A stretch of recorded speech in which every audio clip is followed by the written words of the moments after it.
Sabe aquele relacionamento que, para todo mundo, parece um namoro, mas que, na verdade, pode ter as mesmas consequências de um casamento? Divisão de bens, herança. Pois é, essa é a realidade da união estável no Brasil. E ela é uma figura jurídica, olha, cheia de detalhes, cheia de nuances e de uma importância gigantesca. Hoje a gente vai mergulhar fundo nisso. Vamos desvendar o que realmente define uma união estável, quais são os efeitos práticos dela e, principalmente, por que entender esse instituto é simplesmente crucial para o planejamento de vida de qualquer pessoa. Para a gente navegar nessa complexidade toda, a gente vai seguir um roteiro bem claro. Primeiro, vamos entender o status da união estável, o que a lei diz sobre ela. Depois, a gente vai ver quais são os ingredientes que transformam um relacionamento em uma união estável. Em seguida, o que mais interessa a muita gente, as consequências para o patrimônio e para a herança. Aí vamos traçar as fronteiras. Qual a diferença dela para outras relações que são bem parecidas? E por fim, vamos analisar na prática, com casos reais e bem complexos que foram parar lá no Superior Tribunal de Justiça. Vamos começar pelo alicerce de tudo, né?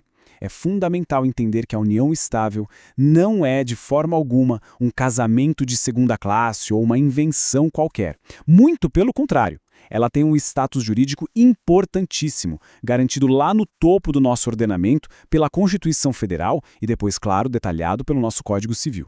Olha só o peso disso. A própria Constituição de 88, lá no artigo 226, bate o martelo. União estável é reconhecida como entidade familiar, merecedora da proteção do Estado. E o Código Civil, no 1723, vem e reforça essa ideia. O que isso quer dizer, em bom português? Que para a lei brasileira, união estável é família. E ponto final. Não tem discussão. Agora, um conceito técnico, mas que é a chave para entender tudo. A união estável é o que os juristas chamam de ato-fato jurídico. Parece complicado, mas a ideia é bem simples, na verdade. Ela não nasce de um papel assinado, de uma declaração formal. Ela nasce da vida como ela é, da realidade dos fatos, do dia a dia. Pensa assim. O casamento é um ato formal. Você vai no cartório e assina. A união estável é a construção de uma casa. A lei olha e reconhece a casa que foi construída com ou sem a planta assinada no papel. Ok. Então, se a união estável nasce dos fatos, a pergunta óbvia é: que fatos são esses? A lei não deixa isso no ar, não. Existem critérios bem definidos, pilares que sustentam essa configuração e que a justiça vai procurar para dizer: sim, isso aqui é uma união estável. O artigo 1723 do Código Civil nos dá a receita. São 4 elementos essenciais. A relação tem que ser pública, conhecida socialmente, não pode ser clandestina, tem que ser contínua, sem aquelas idas e vindas que descaracterizam a estabilidade. E duradoura. E aqui um detalhe importante. A lei não fala em tempo mínimo, viu? Não tem essa de 5 anos ou 2 anos. Cada caso é um caso. Mas o quarto elemento? Esse é o tempero secreto. É o mais importante de todos. O objetivo de constituir família. A intenção. E claro, é simplesmente impossível falar de união estável hoje em dia sem mencionar a decisão histórica do Supremo Tribunal Federal. No julgamento da ADPF 132 e da ADI 4277, o STF estendeu com todas as letras todos os direitos e deveres da união estável também para os casais homoafetivos. Essa decisão, que tem o que a gente chama de eficácia erga omnes, ou seja, vale para todo mundo, foi um passo gigantesco na evolução do nosso direito de família. E aqui entra uma expressão em latim que é o coração da história toda, affectio maritalis.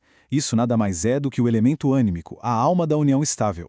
É a intenção, o compromisso mútuo de viver como se casados fossem.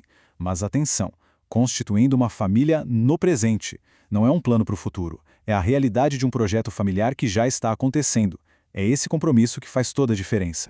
E aqui a gente vê como o direito respira, como ele se adapta à realidade. O STJ, numa decisão de uma sensibilidade ímpar, mostrou que aquele requisito da publicidade não é uma fórmula matemática. Analisando o caso de um casal de mulheres numa cidade pequena, muito conservadora, o tribunal entendeu que o preconceito social poderia sim forçar o casal a ser mais discreto, e que essa discrição, nesse contexto, não impediria o reconhecimento da união estável. Isso mostra como cada caso precisa ser olhado com lupa. Muito bem. Agora que a gente já sabe o que é e como se configura uma união estável, vamos para a parte que, vamos ser sinceros, mais gera dúvidas e disputas judiciais, as consequências práticas. O que acontece com os bens? E com a herança quando a união acaba? Atenção máxima aqui porque este ponto é crucial. Se o casal não faz um contrato, se não combina nada diferente por escrito, a lei decide por eles. E a regra geral, a regra padrão, como a tabela mostra, é a da comunhão parcial de bens. Na prática, o que isso significa? Tudo que for comprado com esforço e dinheiro durante a união pertence aos dois, meio a meio. Simples assim. Já aquilo que cada um tinha antes, ou o que recebeu de herança ou doação, isso continua sendo de cada um. Mas essa regra não é uma camisa de força, tá? O casal pode sim fazer um contrato escrito e escolher outro regime, separação total de bens, comunhão universal, o que eles acharem melhor. Um detalhe técnico importante.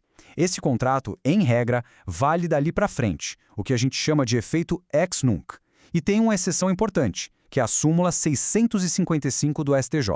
Para pessoas com mais de 70 anos, o regime é o da separação obrigatória de bens. Mas mesmo nesse caso, se for provado que os dois contribuíram para comprar algo, esse bem pode sim ser partilhado. No campo da herança, a gente teve uma verdadeira revolução jurídica. Antes, o Código Civil tinha um artigo, o 1790, que era muito injusto. Ele tratava o companheiro de forma diferente e pior do que o cônjuge. Mas em 2017, o STF julgou esse artigo inconstitucional. O resultado? Hoje, para todos os fins de herança, companheiros e cônjuges têm exatamente os mesmos direitos. Uma vitória imensa do princípio da igualdade. Agora vamos entrar num terreno pantanoso, que é onde acontecem muitas das brigas na justiça. Qual é, afinal, a diferença entre uma união estável e um namoro sério? Aquele que a gente chama de namoro qualificado. E o que é o tal do concubinato? Vamos esclarecer isso de uma vez por todas. Esse slide aqui resume a diferença de forma cristalina. Pensa assim, o namoro qualificado é um projeto de família. É o casal planejando uma vida a dois lá no futuro. Já a união estável é a execução desse projeto. É a família acontecendo no presente. A diferença parece sutil, mas as consequências jurídicas são gigantescas. União estável gera partilha de bens, direitos de herança. Namoro qualificado, em regra, não gera nada disso. E para não restar nenhuma dúvida, olha só o que o ministro Belize, do STJ, falou numa decisão que virou referência. Ele usa as palavras compartilhamento de vidas e de esforços, apoio moral e material integral e irrestrito. É exatamente sobre isso que estamos falando. Essa fusão completa de projetos e de vidas que tira uma relação do campo do namoro e a coloca no campo da união estável. E o concubinato, o que é isso?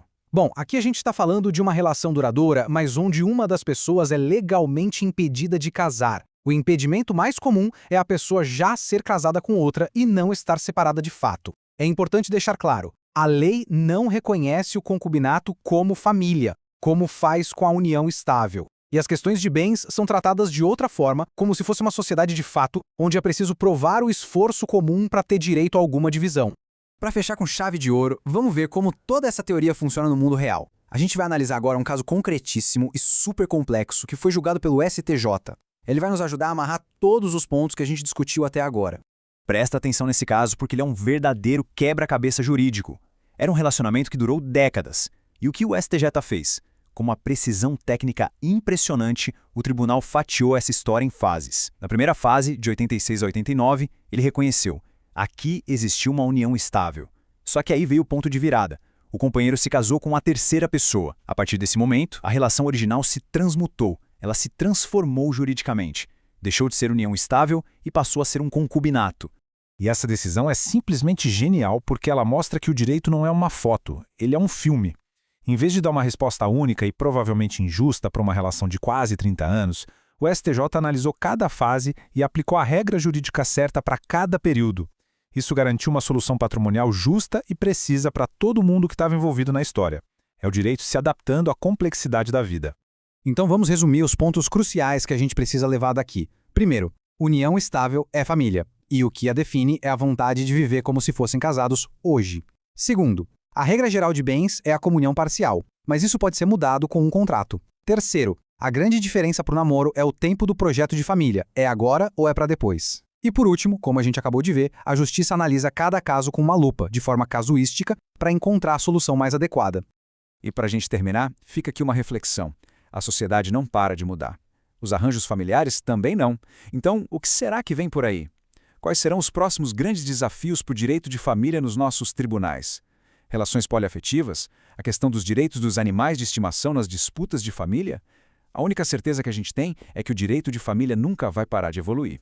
Se essa nossa análise mais aprofundada ajudou a clarear as ideias sobre a união estável, não se esqueça de deixar o seu like e de se inscrever aqui no canal para não perder os próximos conteúdos.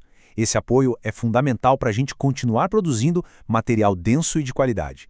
Um grande abraço e até a próxima!